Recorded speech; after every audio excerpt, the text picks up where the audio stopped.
का कमल Aditya construction company इसी जंतर मंतर से कई बार धरना प्रदर्शन कर दिए, लेकिन कमल आदित्य कंस्ट्रक्शन ने चंदन ट्रेडिंग कंपनी के लेबर को पैसा नहीं दिया, कयूम के लेबर को पैसा नहीं दिया, इसराइल के लेबर को पैसा नहीं दिया, राजेश के लेबर को पैसा नहीं दिया, मोक्ष का पैसा नहीं दिया, नितिन का नहीं दिया, इसके बाद अर्नब का नहीं दिया। ऐसे बहुत सारे मजदूर हैं जिनका पैसा इसने कमल आदित्य कंस्ट्रक्शन कंपनी नहीं दिया है। और इसके लिए दोषी एग्जीक्यूटिव इंजीनियर राहुल है, दोषी एग्जीक्यूटिव इंजीनियर विनय सिंह है सीआरपीएफ के सीबीडब्ल्यू जोन के परियोजना के, और दोषी इंजीनियर डेकोरिया सुपरिटेंडेंट इंजीनियर और एक हसन करके एग्जीक्यूटिव इंजीनियर, ये सब दोषी हैं। सरकार से कहते हैं इन सभी से शहरी विकास मंत्रालय से करते इन सभी के साथ डिमांड करें, इनको बुला के पूछे क्यों मजदूरों को पेमेंट हुआ। और नहीं, अगर अराजकता की ओर धकेलना चाहते हैं हम लोग उठाएंगे, अराजकता उठाएंगे। बहुत हो गया बाबू सुबह करते हुए, बहुत हुआ बाबूजी करते हुए, दे दो करते हुए।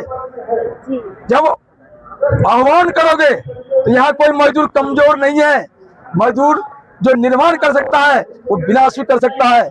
सरकार अगर बनाया गया है तो किराया भी जाएगा, बदला भी जाएगा, ये ताकीद कर रहा हूँ। जो सरकार पेंशनरों की मांगों को तत्काल पूरा करे, और सरकार अगर ढिलाई करती है तो ये लोग भी आंदोलन कर रहे हैं, इनके साथ हम लोग भी लाखों आदमी लेकर आंदोलन में जुट जाएंगे। जब हम लोग अराजक की स्थिति में, जब अराजकता को ही आप समाधान मानोगे तो अराजकता भी होगी। अभी अंग्रेजी शासन में ही जी रहे हैं, तो जैसे अंग्रेजी शासन में 1857 का क्रांति हुआ था, 3 लाख अंग्रेज मारे गए थे, सारे मतलब जो अराजकता वो उस वक्त जो हुई थी, अगर उसकी दोबारा पुनरावृत्ति सरकार चाहती है और उसको ही समाधान चाहती है तो ये सरकार की जवाबदेही है, जो पहले सरकार के गेंद में है। अभी मजदूरों के लिए अब ये CPM 6 प्रोजेक्ट खानपुर में है, जिसका केला कंस्ट्रक्शन कंपनी ने मजदूरों से काम कराया है, और बबलू यादव सहित 35-36 लेबर वहाँ काम किया है, और उन लेबरों से काम कराकर पैसा नहीं दिया है। CPM 6 प्रोजेक्ट मैनेजर को काम करवा लिया, हाँ, CPM 6 प्रोजेक्ट मैनेजर को पत्र दिया, मेल किया, स्पीड पोस्ट भेजा, मेट्रो के CEO को पत्र भेजा, स्पीड पोस्ट भेजा, मेट्रो के समस्त पदाधिकारियों को, दिल्ली सरकार को, भारत सरकार को पत्र भेजा, ईमेल किया। इसके साथ ही जो केला कंस्ट्रक्शन कंपनी का प्रोजेक्ट मैनेजर है, ये प्रबंधक, उसको पत्र भेजा, मेल किया। लेकिन इन लोगों का जवाब है कि हम पैसा नहीं देंगे तो कुछ कर लो, प्रशासन हमारी मुट्ठी में है, मेट्रो हमारी मुट्ठी में है, तो दिल्ली सरकार केंद्र सरकार से हमारी मुट्ठी में है, हम जो करेंगे, हम रिश्वत देते हैं, पैसे खिलाते हैं, मजदूरों का जो पैसे काम करती है उसका पैसे उधर बांटते हैं, हम इनको पैसे नहीं देंगे, जो करना है कर लो। यही अब जंतर मंतर से आए हैं, अपील करते हैं प्रशासन से, केंद्र सरकार से, दिल्ली सरकार से, लेबर ऑफिस से, मेट्रो से, भाई मजदूरों से काम करो, पैसा दे, नहीं दोगे तो क्या करना होगा? तो लास्ट में हमें 12 खंबा पर धरना देना पड़ेगा, 12 खंबा पर हमें वो हड़ताल करना पड़ेगा जो भविष्य में कभी नहीं हुआ है। हमें अब अराजकता को उतरना पड़ेगा। अगर अराजकता पर मेट्रो में उतरने के लिए मजबूर कर रहे थे, हम उतरेंगे। वैसे मेट्रो में बहुत सारी खामियां हैं, मैं उसके लिए भी काम कर रहा हूँ।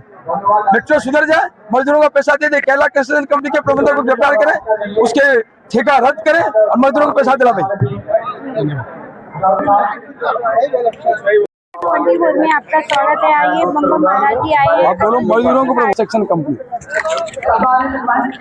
इंडिया 24 में आपका स्वागत है। आइए, एशियन मजदूर कंपनी के संदर्भ में अटल जनशक्ति पार्टी के अध्यक्ष जी बोलना चाहते हैं। आइए, आज आप मजदूर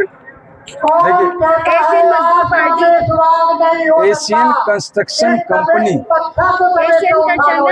के संदर्भ में आप क्या कहना चाहेंगे? आज Asian construction company IIT house खास में, हाँ जी, नालंदा हॉस्टल का निर्माण कार्य कराया है, जिसमें कि 21 लेबर जमादारों और भवन निर्माण सामग्री आपूर्तिकर्ताओं के द्वारा काम कराया, और काम कराकर आज तक उसका कमाया हुआ मजदूरी का भुगतान नहीं किया है। इसके साथ ही 2024 से इनसे मांग किए हैं इसका IIT हौस खास का जो ये नालंदा हॉस्टल निर्माण कार्य हुआ है उसका मेन प्रबंधक जो है dean infra Deepti Ranjan Sahu IIT हौस खास है, और जो इंफ्रा इंस्टीट्यूट इंजीनियर है अशोक कुमार है, और जो इंस्टीट्यूट का एक्शन है वो है राजू राय परिहार। इन सबको कितनों बार प्रचार कर चुके मिले, और इसके साथ जो इसके NBCC के नीरज गोयल हैं उसको, और इससे पहले अन्य अधिकारी थे, इन सब से आज एशियन का जो डॉक्टर अजय कुमार है इन सब से कितनों बार गुहार लगा दिया, लेकिन ये लोग क्लियर कह देता है लेबर ने काम करा दिया, गुलाम था बंधुआ मजदूर, पैसा नहीं देंगे। मैंने राष्ट्रपति जी को भी पत्र लिखा, उपराष्ट्रपति जी को पत्र लिखा, प्रधानमंत्री जी को पत्र लिखा, गृह मंत्री जी को पत्र लिखा, कानून मंत्री जी को पत्र लिखा, श्रम मंत्री जी को पत्र लिखा, SHO किशनगढ़ को लिखा, इसके बाद आपको DCP को लिखा, साउथ वेस्ट दिल्ली को। ऐसे कोई भी विभागीय अधिकारी नहीं है लेबर डिपार्टमेंट से लेकर सबको, लेकिन ये लोग कि इतनी बैठ इस construction company Asian construction company से है या NBC के अधिकारियों से है, जो इनकी घुसपैठ के चक्कर में इन मजदूरों का पेमेंट अभी तक नहीं हो पा रहा है। तो मैं आपकी मीडिया के माध्यम से और जनता मिलकर से ये अपील कर रहा हूँ कि सरकार तत्काल इस पर ध्यान दे, थाना किशनगढ़ के SHO थाना प्रभारी इस पर ध्यान दे, इन लोगों के ऊपर मुकदमा दर्ज करे, इनको अरेस्ट करे, गिरफ्तार करे। मजदूरों के साथ इन्होंने पैसे नहीं देकर धोखाधड़ी किया है, तो मजदूरों के साथ धोखाधड़ी किया, इसका धोखाधड़ी का इलाज होना आवश्यक है। प्रशासन नहीं करेगा तो कौन करेगा? और यदि ये 2-3 दिन के अंदर पेमेंट नहीं देंगे फिर हम लोग राष्ट्रपति के आवास पर जाके, राष्ट्रपति भवन पर जाके मजबूरी में भूख हड़ताल करेंगे, चाहे गिरफ्तारी देना पड़ेगा गिरफ्तारी देंगे, लेकिन राष्ट्रपति के आवास पर जाके, भवन पर जाके भूख हड़ताल करेंगे, धरना करेंगे, प्रदर्शन करेंगे, जो भी करना होगा, मरता क्या नहीं करता वो करेंगे।